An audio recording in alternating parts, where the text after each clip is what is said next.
Hello, everyone. Thank you so much for joining us this morning. My name is Liz Wolfe, and I am a breakthrough coach here in New York City. What I do is I help entrepreneurs who are in a growth cycle in their business to create breakthrough results. And joining me today is Kathy Aubert, and I'm going to let Kathy introduce herself this morning. Why don't you begin, Kathy? Well, good morning, Liz. Thanks for hosting my first blab, hosting it. I'm an executive life coach as well as an organizational development consultant, and I help organizations create inclusive organizations as well as employees and other people live fulfilling work lives, especially when they feel their buttons get pushed or there are difficult workplace situations and they get stuck and don't know what to do. Great. Okay, and I see that we have Annalise who just joined us, so welcome, Annalise. Welcome. And appreciate you and the other people who are jumping on here this morning. So we're just getting started. So again, my name is Liz Wolfe, and my guest today is Kathy Aubert. And today's topic is when workplace situations explode, and some tools on what to use when your buttons get pushed. So I want to share that I had an interesting experience just a few days ago where I was at a business conference and I got my buttons pushed big time. And I know somebody once told me, and I believe every word they said, which is that when you're experiencing upset for longer than 3 minutes, it is historical. So that means that what was happening in this moment wasn't happening in this moment. It was happening from many years ago. And the experience that I had was I felt excluded from the group. And I probably made that story up in my head. I'm pretty sure I did. And I'm sure that, again, as an adult woman, I was feeling excluded, but I was also feeling excluded like a seventh grader from many, many years ago. So it really affected me. It affected me. That rest of the evening affected my experience of my enjoyment of the dinner because I felt excluded from the conversation, even though I'm a perfectly fine conversationalist. And it felt like the whole rest of the next day, I felt like I had to go over to this woman who I felt excluded by and talk to her about it. And I did to make myself feel better. And I don't know, she was very apologetic, said she didn't mean to do it. So that's just one example of how not only did it affect me in the moment, but it affected me like the whole next day and tempered my experience of my enjoyment of my life. So Kathy, can you talk to us a little bit about, is this the type of experience that you're referring to and what you would recommend? That's a great example of, because in the moment when we get our buttons pushed and we have a low emotional reaction like a -1 or a -2, then we're usually centered enough to think clearly. We're like, oh, I didn't like how they interrupted me, or they're turning away from me and talking to other people. But then you might say to yourself, well, maybe they were just interested in what they were saying, and maybe I can join the conversation and bring back. We have the skills and presence to choose a response that gets our needs met, don't trigger other people, and we deal with the situation. I love your piece of information because it aligns with what I call intrapersonal roots, in that in the moment, if I'm deeply triggered, more often than not, if my reaction is bigger than the moment, or if I'm not usually triggered in those situations, but in this time I am deeply triggered, like a -7, 8, or 9, then most likely several things are happening. It could be something from the past that got re-triggered, an unresolved issue. It could be that it's the 5th time you have felt excluded that week at work, and so it's the cumulative impact. Mm-hmm. Or you just notice 3 other people in an earlier meeting get interrupted, excluded. Or there might be a pattern to it. You notice that women are often excluded by men, or senior leaders exclude junior members, or new people to the group get overlooked. And so there could be many different roots or reasons why that moment had your buttons pushed past the point where you could think clearly.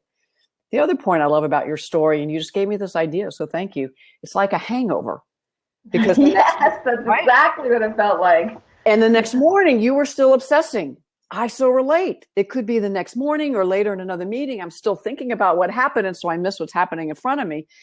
But the next morning when we wake up, instead of saying, what's going to be great about this day, how can I be useful to people, it's like, that jerk, I can't believe they did that. And literally we re-energize the adrenaline. And so it works like a hangover, because just like a sugar dive, adrenaline gets us up, and then we get this dive.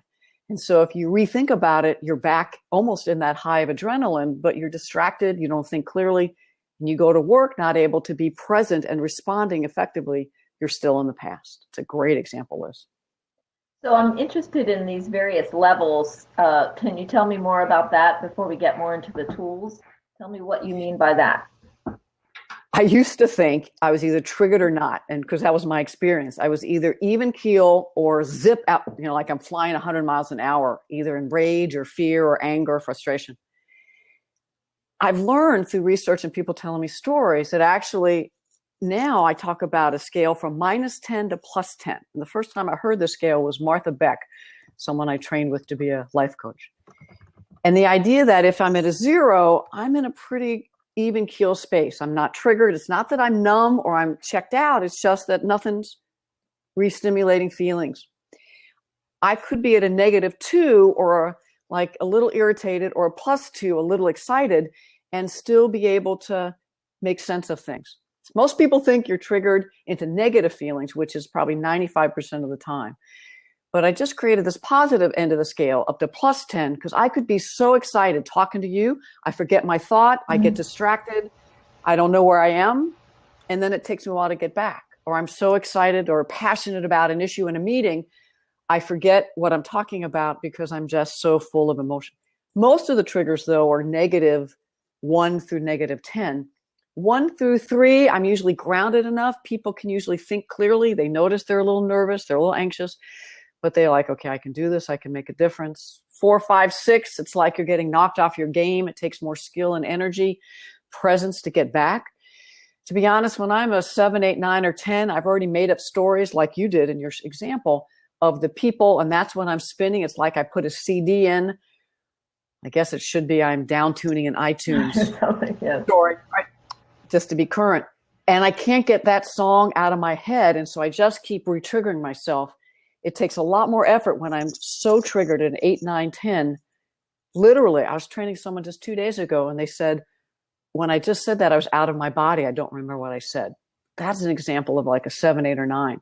Now, they might have been really effective because you can be deeply triggered, have emotional reactions, and still respond in ways that meet your needs, the group needs, and productivity.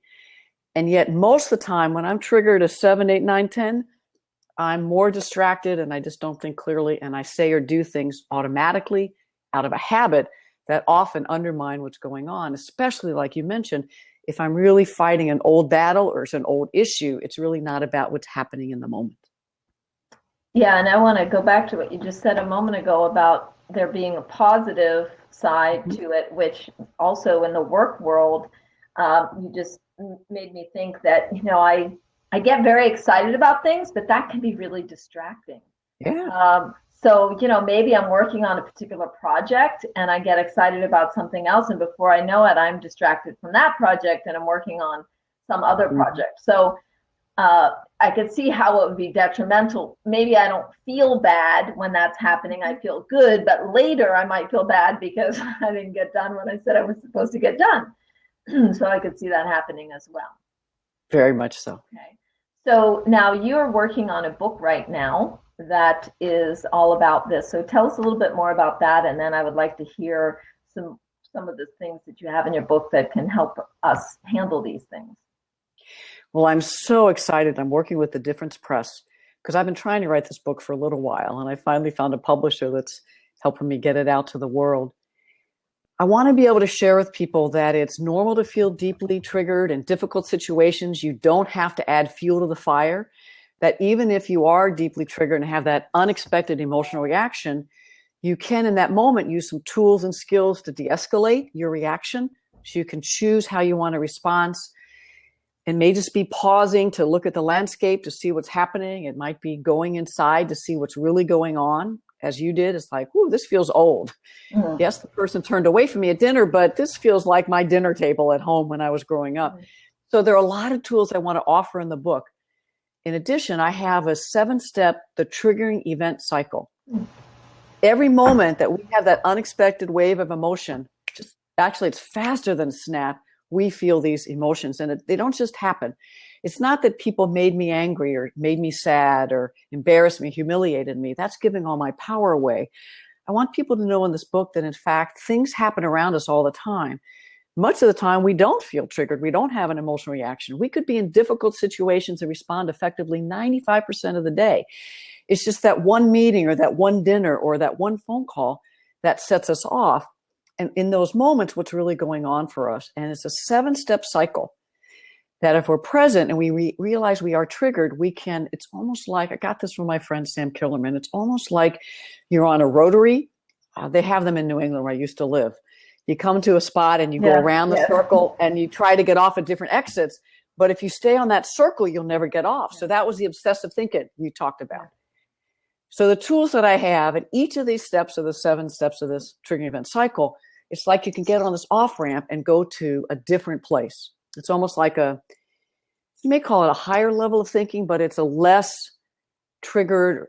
It's almost you de-escalate to the point where it's like, oh, okay, here's the tool I can use, stress management tools. Now, what are my choices? So that's what I want to give people. You're not out of control. You're not at the whim of your emotions, and other people don't push your buttons.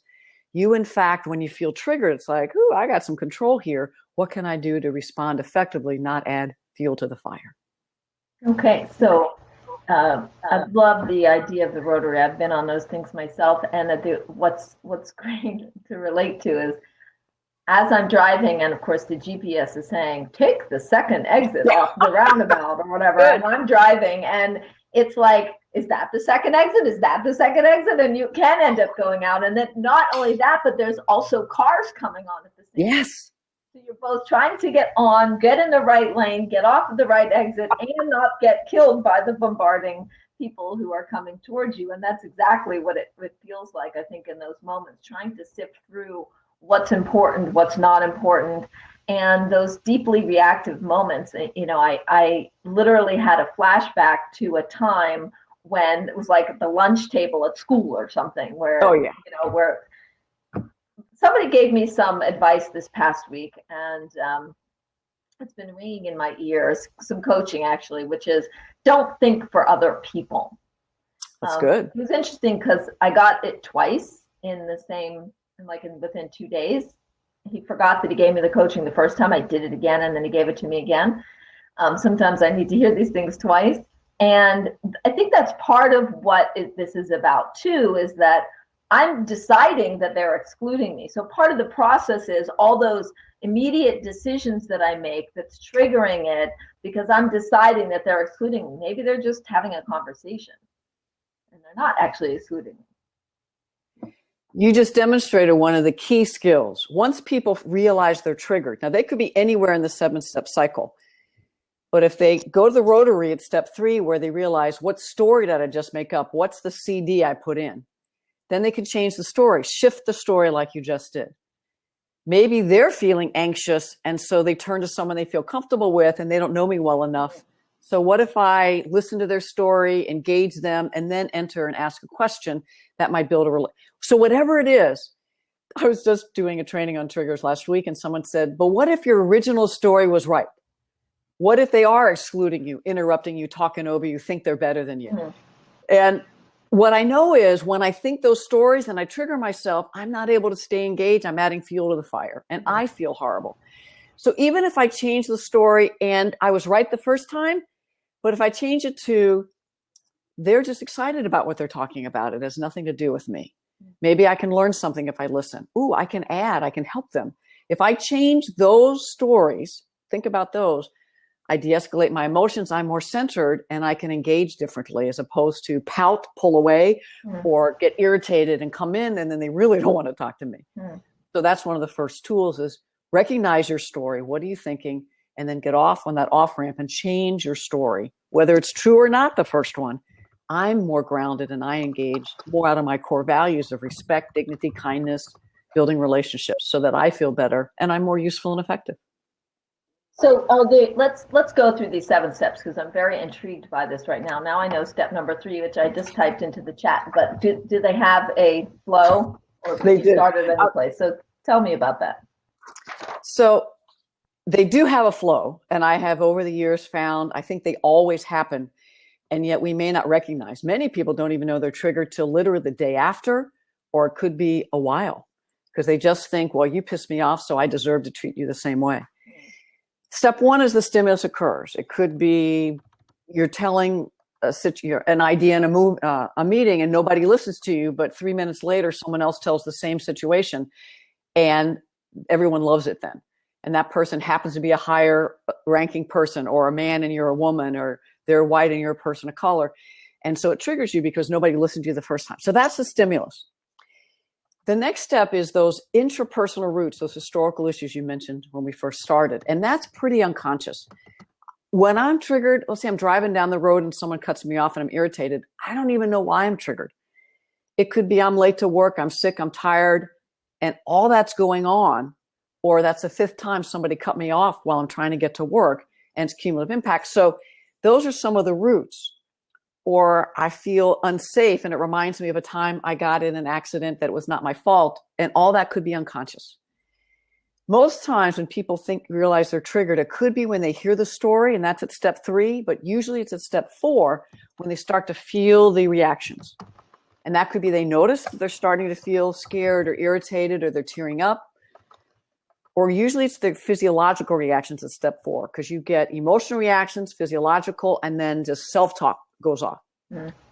People have different warning signs, and those are usually the physiological ones. So in a minute, I'll ask you what yours are. Mine are kind of grrr. I just feel my whole body tense. Some people get their heart beating. Others feel warm. And if you have my skin color, your ears will get red and your face will get red. Some people physically move back. I usually lean forward and my finger starts to come out. This one, the first one. So what are your early warning signs? How do you know that you're beginning to feel that emotional reaction? Some people start tapping or moving their arms, or what do you notice? Yeah, I feel, for me, it's a blood drain type of a thing where I am, I'm surprised and shocked. Had another thing occur during the same conference. I was talking to 2 people in a party situation, and they both left at the same time. And I was like, all right, well, I guess they weren't too interested in what I had to say. And the story I made up is that they weren't interested. And the story that was probably happening was they wanted a drink, which is what they said, because they said, I need another drink. But they both left at the same time of left me. So I sort of got this embarrassed, blood draining experience, like, okay, now listen, I'll talk to anybody anywhere. So it's not an issue for me around, like, sure, I'm just going to move to the next person and talk to them, but I'm still going to be left with that feeling like, okay, now I guess I just have to try harder, or what did I do wrong? And so sense of doubt sets in, and sort of that's more in my belly area of just like, okay, that is just embarrassment. I would say that that's accurate for me. Those are great. And those are some of the extra self-talk. What did I do wrong? What should I do different? I'm not very interesting. I'm boring. The original story was they're not interested in me, and then you just kept going. So that's step 4. And then the physiological impact of your stomach, perfect example of what step 4 happens. Some people would not go back into the party. They would say, all right, I'm just leaving. And because you either fight, flight, or freeze when you're triggered. So you decided you might have been frozen a little bit in that moment, going inside, what's going on, why am I? And then you decided to go back into it. You don't have to call it fight. You just kind of went back into the energy. In that moment, I so relate. I go back to 8th grade dances when no one asked me to dance. When I didn't get picked, well, actually on sports teams, I was usually picked first or second, even though I was a quota girl back then. I would play much better than most of the boys. But it's usually social situations that I relate to. And even to this day, you may not remember where I met you, but we were in a networking situation and I was working the room, but I was thinking, what am I going to say to people? And I'm feeling nervous. And you talked to me pretty, you were willing to engage and you asked me questions. And so I'm like, ooh, maybe I'm not as boring as I think. So I just really relate to that self-doubt. So if we continue on the cycle, what happens is you just demonstrated step 5, which is intentions. In that moment, you were almost at a Y in the road. You could choose, I'm going to leave the party, or I could stay and go back in. And your intention was, I'm going to try again. Now, when you went to the next person, you may have had an intention of, I'm going to listen and connect and try to work with them and see what they're interested in. And then I'll add to that. Or your intention might have been, I'm going to try to be funny, or I'm going to try to be intellectual. when we're triggered, most of these steps are unconscious. Mm-hmm. I actually have trouble training around intentions because most people look at me like, what are you talking about? And that says how unconscious this is. When I was doing a workshop and somebody interrupted me, questioned my competency, they kept questioning my statistics. And one person even said, well, that wasn't a very good idea, with a real tone. And I was like, and I was at that crossroads, and I was at least conscious enough to think, if I go after them and cut them off at the knees and put them in their place, i.e. unproductive intentions, then I'm going to lose other people. They'll lose credibility. They won't listen to me. It'll just undermine. I want to. And so I took a deep breath and I thought, well, maybe it wasn't that good an idea, or maybe they don't understand, or maybe they're challenged by me and they're just resisting. And so how can I say it a different way?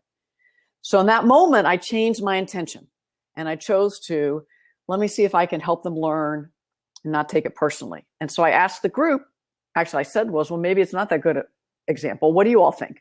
I threw it out to the group. Several people in the group said, well, actually, I thought it was a great example and here's why. And so they engaged the other person as a peer without the hierarchy of me being presenter and an outsider. And so the other person kind of did this like, oh, so they could hear them. For some reason, they couldn't hear me. If in my triggered moment, I had chosen the intention, how dare you? I'm the facilitator. How dare you do this? And I had responded with a tone or tried to, well, if you were smart enough to understand, I mean, if that was my energy, my reaction at step 6 would have been, I'm going to get you, as opposed to, let's learn together. And so at least in that moment, my reaction, step 6, was very useful for this person, I think, in the group.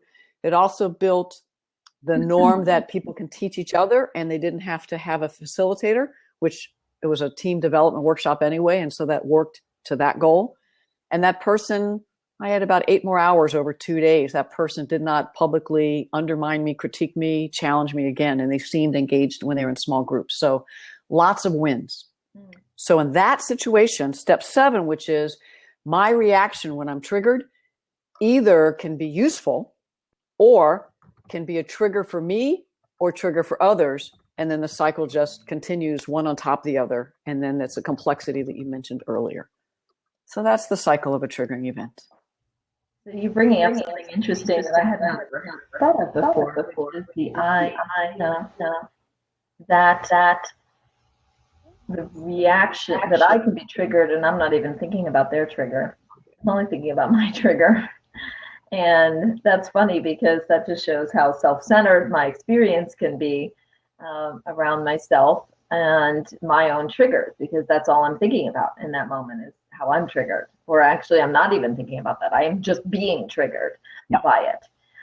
And it was interesting because when I went back to that woman and shared with her that I felt excluded, and the story was a little more complicated than that, but when I shared that with her, because we were actually in a training, I was experiencing some vulnerability, and here come the tears, which you would think wouldn't necessarily be something that you would do just because somebody turned away from you at a dinner.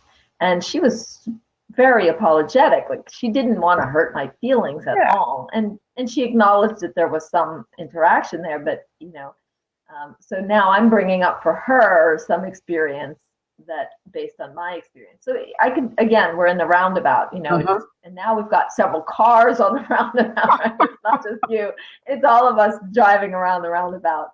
Exactly. Well, you bring up so many great points. One is that most people's behavior that's triggering to me, they didn't intend. They are mostly thinking about their needs and what they want. And they may say it in ways that I find offensive or feel belittling, or to be honest, what they did actually was not offensive or belittling at all. I just came in kind of already prickly.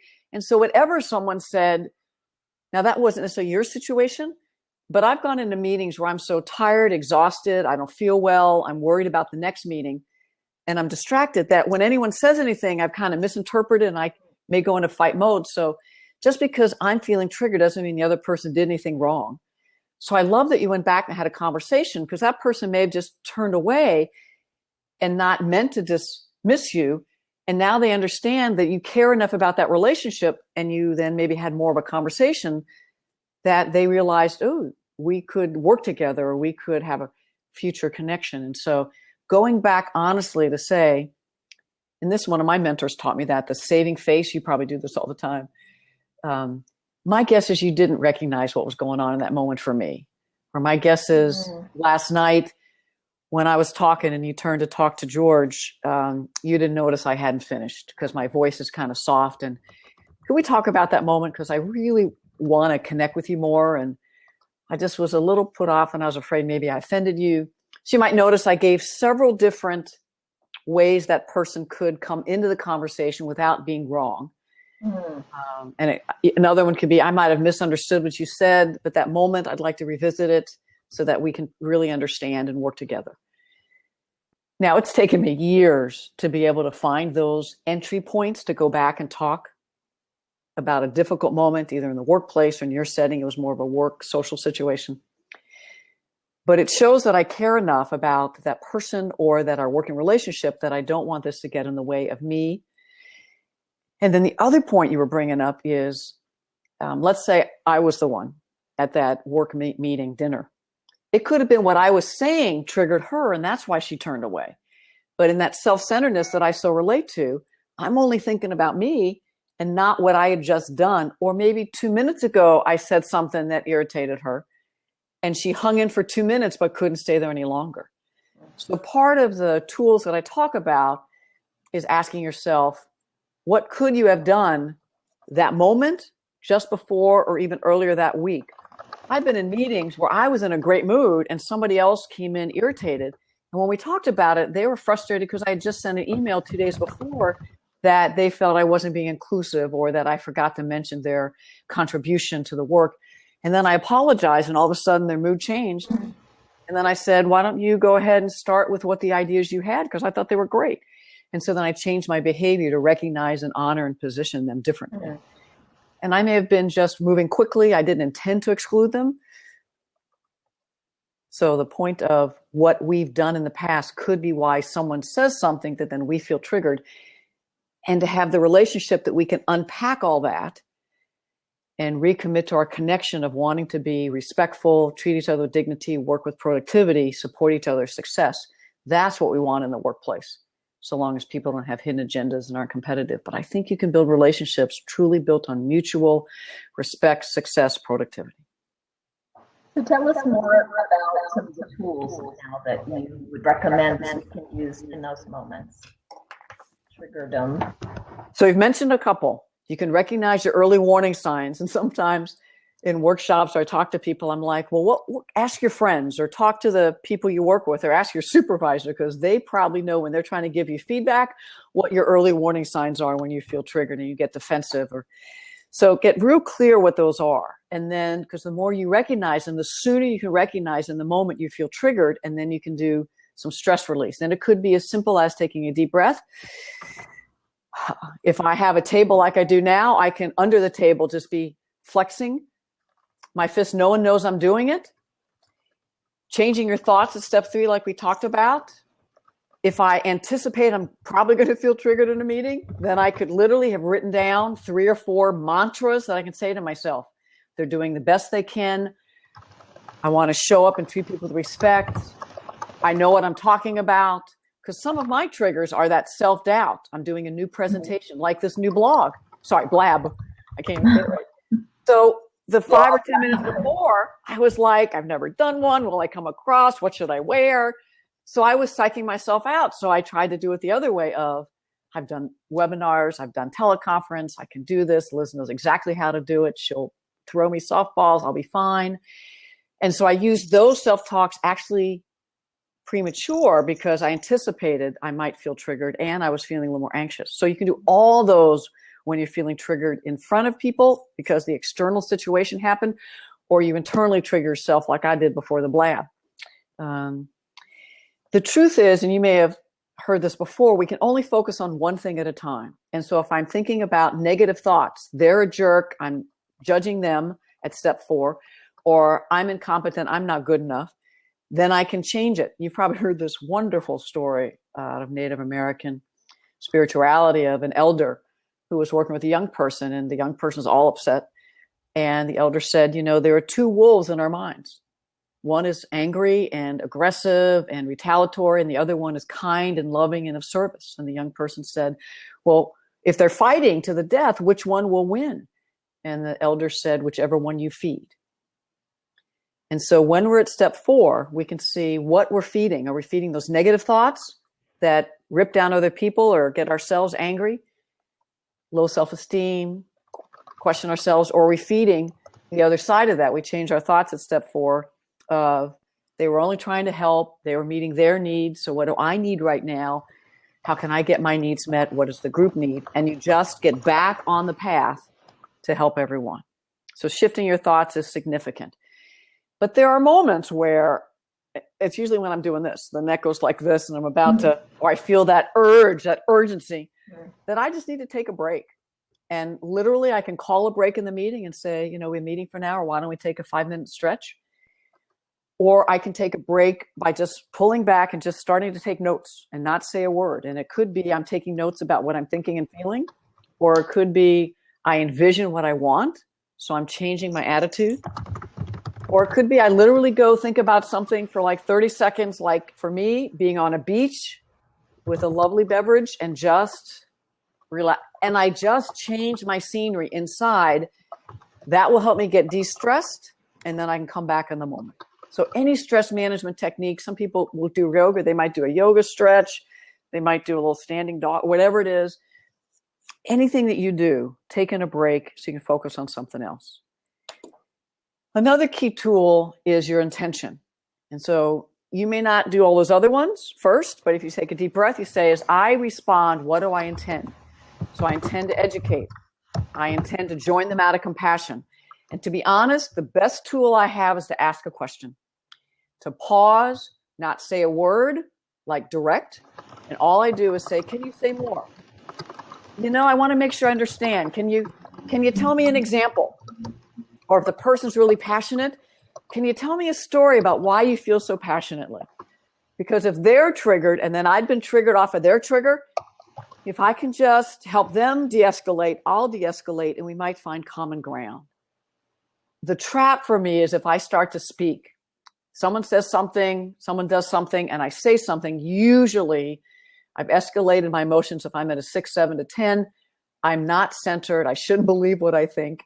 But if I stop and say either how you're doing or what just happened, if I do something to engage the individual or the group, that gives me time to pause, notice what's going on internally in me, and then I don't say something, just adds another trigger to the dynamic, and I can more likely help the group navigate to productivity.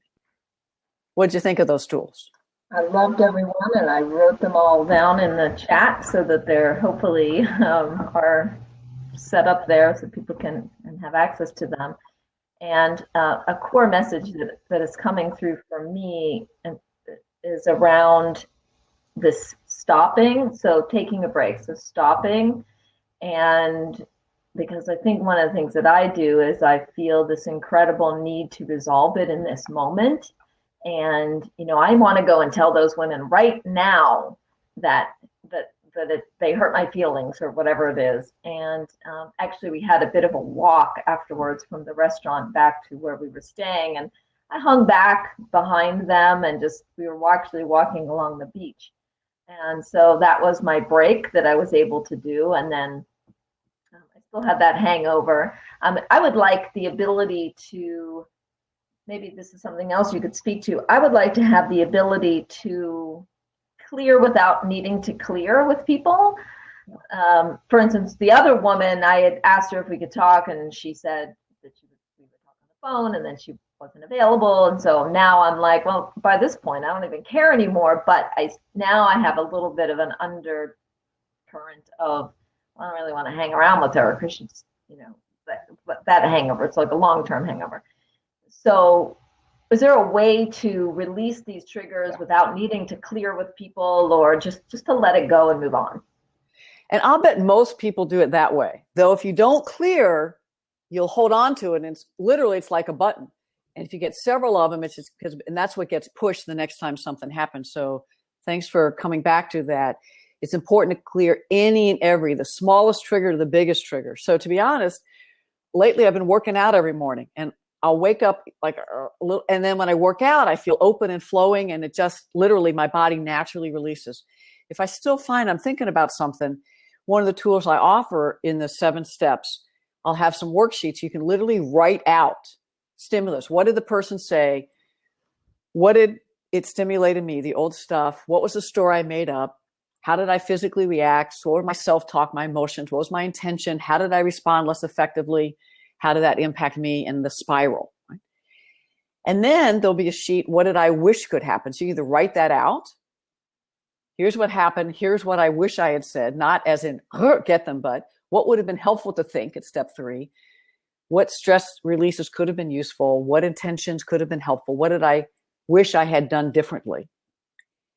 So you can write it out. You can also go tell someone. Sometimes the best thing is a friend, or you get on a blab without telling people who it was and say, here's something that just happened to me. I hope it doesn't happen to you. Here's what I wish I did. 5-minute blab. You just got to get it out. Having a friend you can call, literally have on speed dial. What was that show? $1 Million, whatever. They, had someone they could call. Who Wants to Be a Millionaire? Who Wants to Be a Millionaire. So similarly, you have some friends.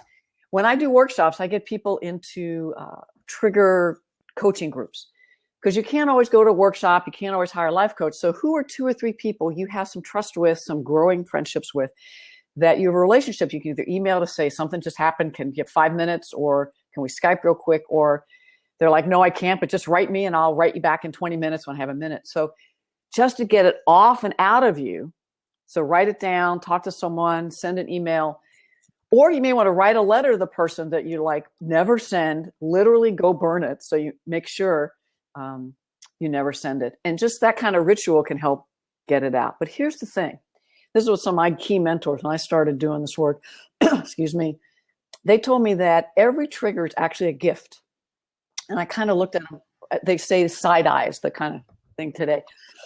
But in fact, every time I feel triggered, it's an indicator that there's something that could be released. And it's not just a moment, but as you mentioned earlier, it's related to those interpersonal roots.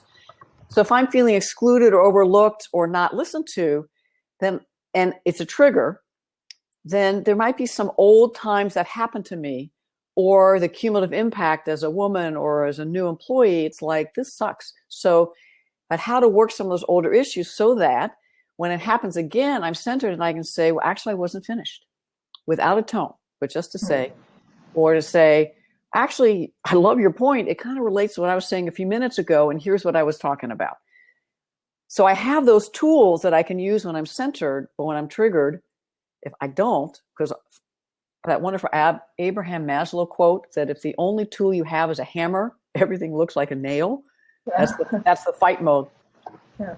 So if I can do the healing work, realize every time I'm triggered, okay, what else is going on? So that could be the release. If you give yourself the gift of, whether it's 5, 10, 20 minutes of wondering, so what were the interpersonal roots? When has this happened before? Who does this person remind me of? What old issues that seemed not be related at all? I remember watching a movie. It was actually called Rangoon. My mom had died a year or 2 before. I'm watching this movie, and all of a sudden, I just hit this deep level of emotion. I'm with a bunch of friends. I'm like, I got to go.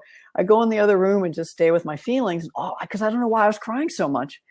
And then literally a picture of my mom came into my being. And I was like, okay. For some reason, that movie reminded me that I still missed her. And so I just missed her for a while. And then when I felt resolved, I went back and finished the movie and hung out with my friends. And so I just hit a level of grief. When I think about it, it doesn't make sense why watching a movie about civil war in Burma, I think it was Burma, called Rangoon, but somehow in those interpersonal roots that get all just like a pot that needs repotting, when you pull it out, you see the roots are all connected. We don't know how what happened in 3rd grade is related to what happened in 12th grade, which is what happened to 2 weeks ago, which happens. And so sometimes I don't need to know, but I need to honor the emotions and then imagine what I want to be different. So for you, that moment at the dinner table, what would have been the fabulous outcome you would have wished had happened that you deserved? And so imagine folks turning away for a moment and you're saying, ooh, that's interesting. Can you say more? And they all turn back and include you. And you feel, And you might even want to play out 2 or 3, 4 opportunities, because each time you're engaging from a centered place, and that just helps you find more tools to use in the future.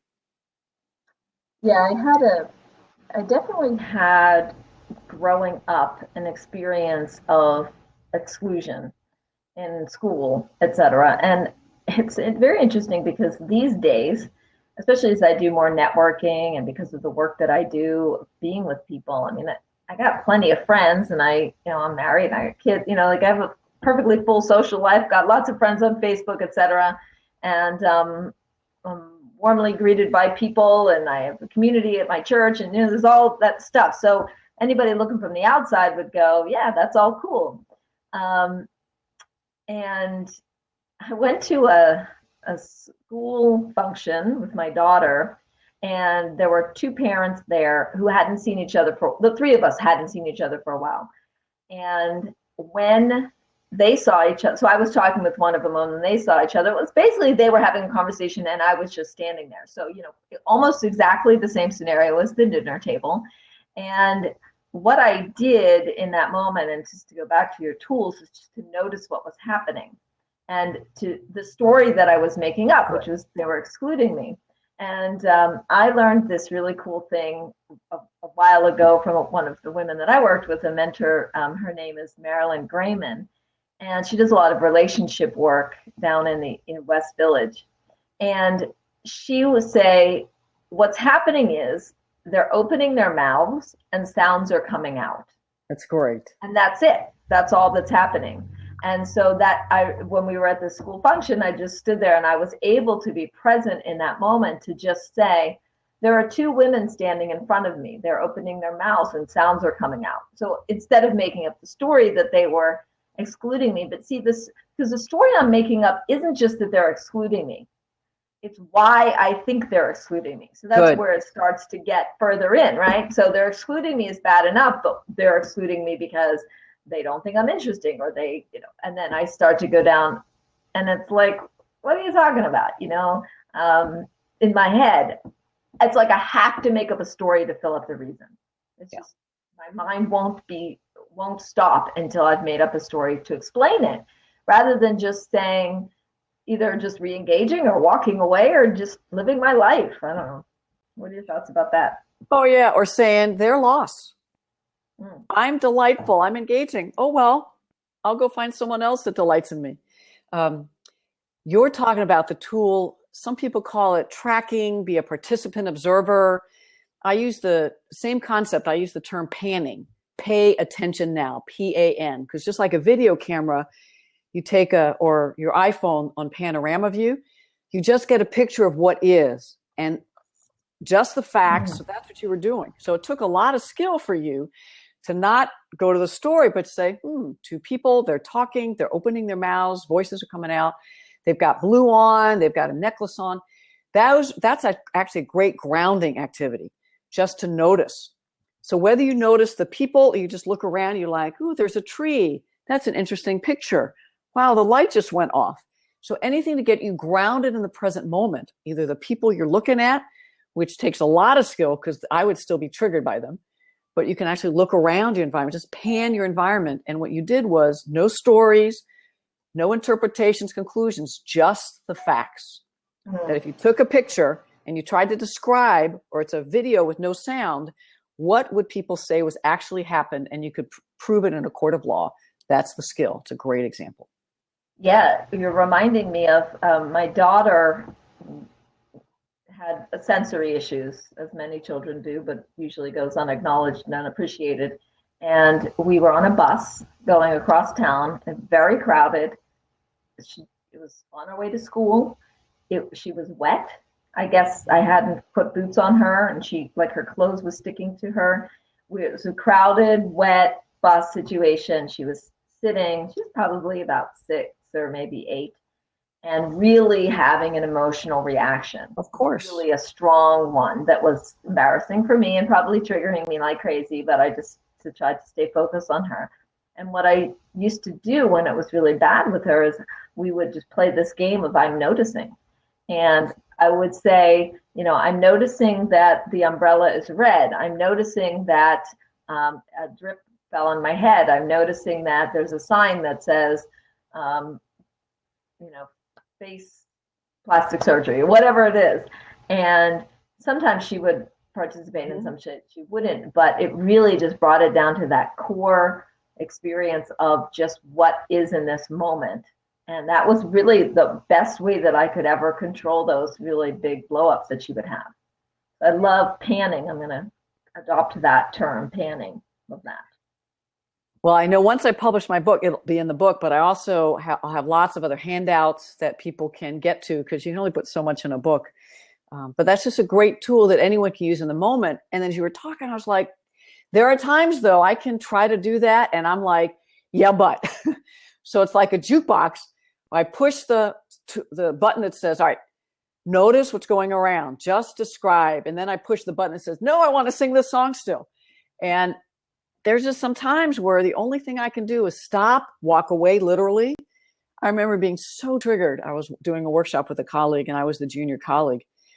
And I was just so triggered. They were talking about sexual violence in the workplace, and several people who happened to be male were discounting the comments or didn't seem they were at all interested. And I was just, and we luckily were about to go to lunch. I talked to my colleague. I'm like, I'm so triggered. She's like, do you want to talk? I was like, no, I just need to go for a walk. And so I went for a walk. I was able to get a little more grounded. I got a little energy out. I realized what some of my roots were. And then I was able to come back and have more compassion for the other people in the room who had experienced sexual harassment or sexual violence or had to watch it happen and didn't feel like they could intervene. So I had more compassion for them. And then I was like, the two folks that were resisting, I was like, I bet they just didn't know what to do in those situations. So I was in a very different place. I tried to get grounded in that moment, but I was so triggered out of my own unresolved issues of experiencing sexual harassment as well as watching other people do it, not knowing what to do. It was just too deep a root. And so, to be honest, sometimes when I was getting trained to be a life coach, I realized I needed a life coach. We were doing all kinds of peer coaching. It was great. This was Martha Beck, her life coach school. But I realized that I was accessing very deep old stuff that I just was not able to. So I hired one of the master coaches as a life coach, and just within an hour, she was able, for whatever the tools that now I can use. At the time, I was like, wow, that was really good. I was able to find what was deeper and then change in the moment and then prepare. So the issue I was working at the moment was boundaries. There was a colleague of mine at work that I found kept violating my boundary. I'd ask for something, they wouldn't give it. They would respond, and then we'd agree to something, but then we'd get on a public call, and then he would take it a whole different way that felt like sabotage, undermining. So you hear all those, when you hear that kind of language to myself, then I know I'm deeply triggered.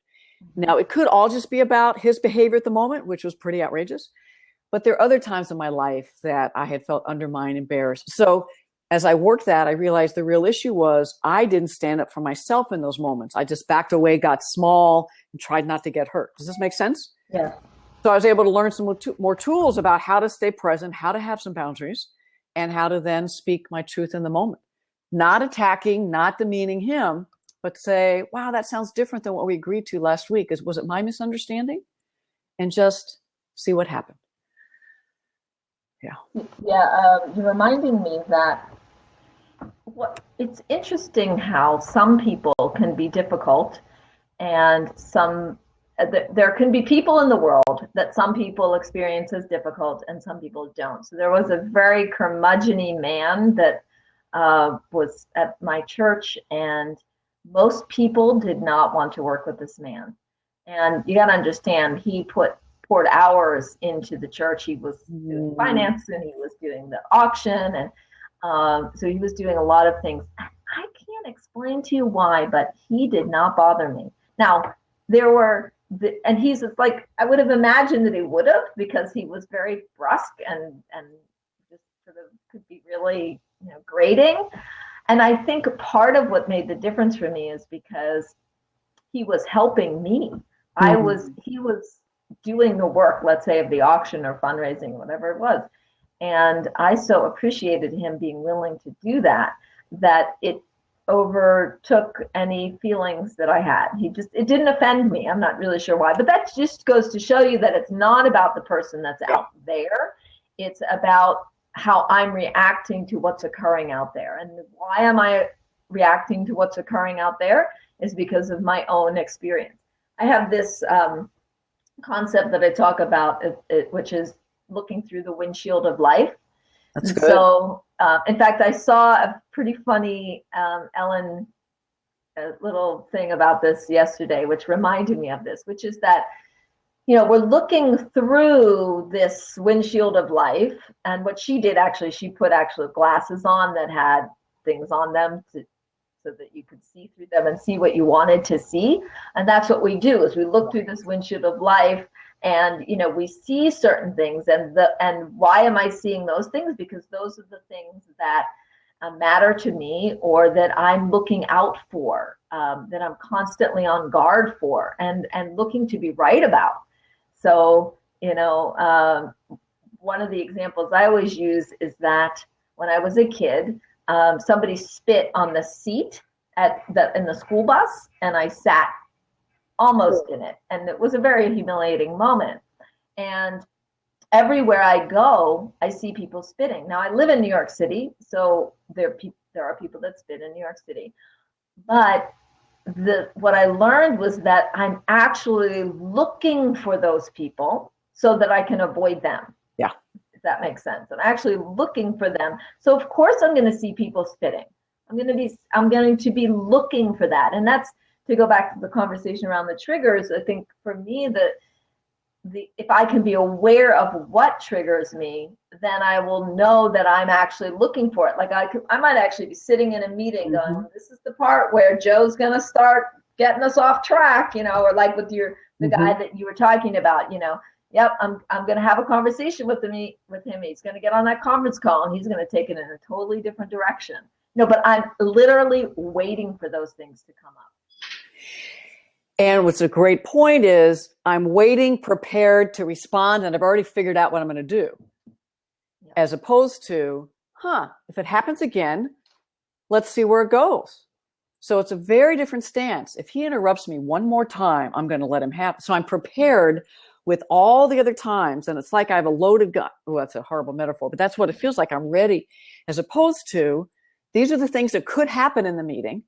If they do, with a friend or a colleague, you can get some coaching on, well, what would you do next time? Or you can do it to yourself. I do that all the time. So that's different from you. And you're also reminding me when I'd never heard of Hondas. I mean, I'd heard of them, but I didn't know, but I ended up buying a Honda years ago, a little Accord. And then as I drove off the lot, all of a sudden, all I saw was Hondas. Yeah. So similarly, when I know what my triggers are, yes, I might be more aware of them. Or if I just was on a meeting and somebody took my idea, well, I'll be more sensitive to that at the next meeting. So that's what I call the lenses. So I love the similar metaphors. Mm-hmm. Whatever your triggers are or your interpersonal roots, that's actually the lenses through which you see situations.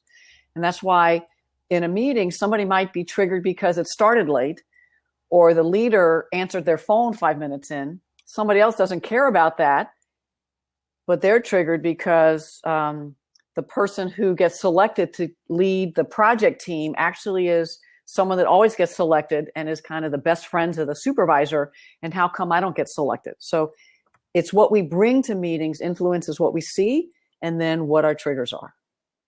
Yeah. Well, thank you, Kathy. This was a fascinating conversation, something to really help me to be more aware and help me navigate the minefields of life.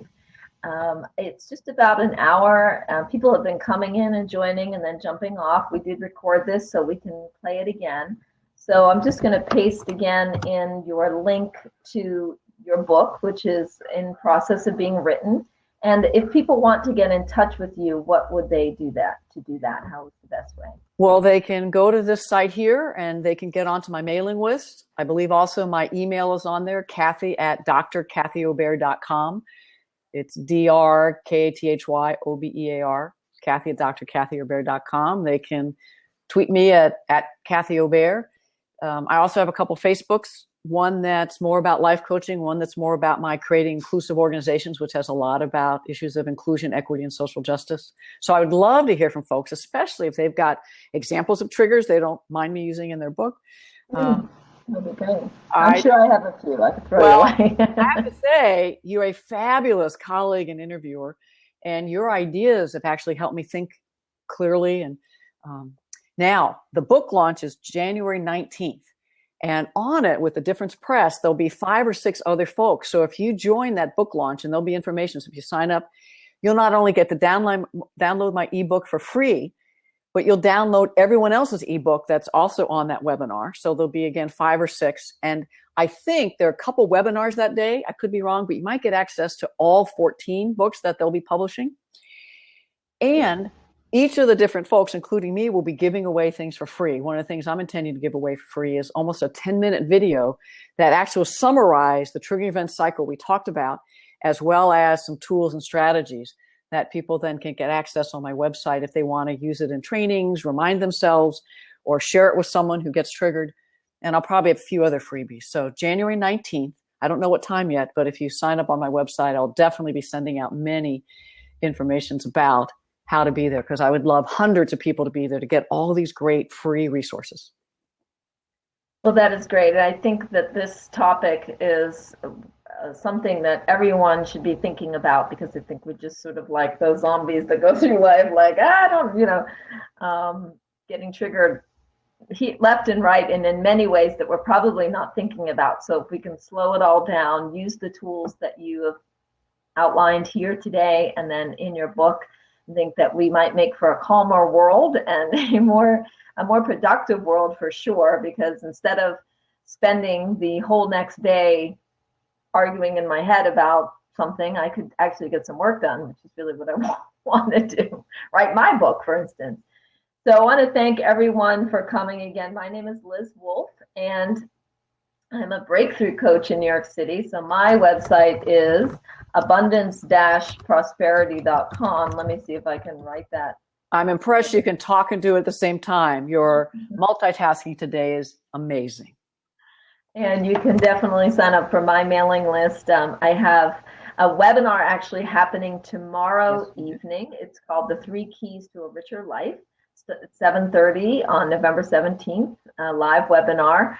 And it's based around the ideas of the 3 ideas that I have in my workshops, which is around how to expand your ability to ask powerfully, to give wholeheartedly, and to receive graciously, and thus receive and create more abundance in your life. So all along the way are these important tools that we need to be able to navigate and be, as I said, a productive citizen to our world. Thank you so much, Kathy. I really learned a lot. I'm going to have a whole new perspective on my triggers as I'm driving up the street, looking for parking spots or on that roundabout, etc. It's really been a pleasure to have you on today. This has been so great. Thank you so much, Liz. Okay, so I'm going to pause here.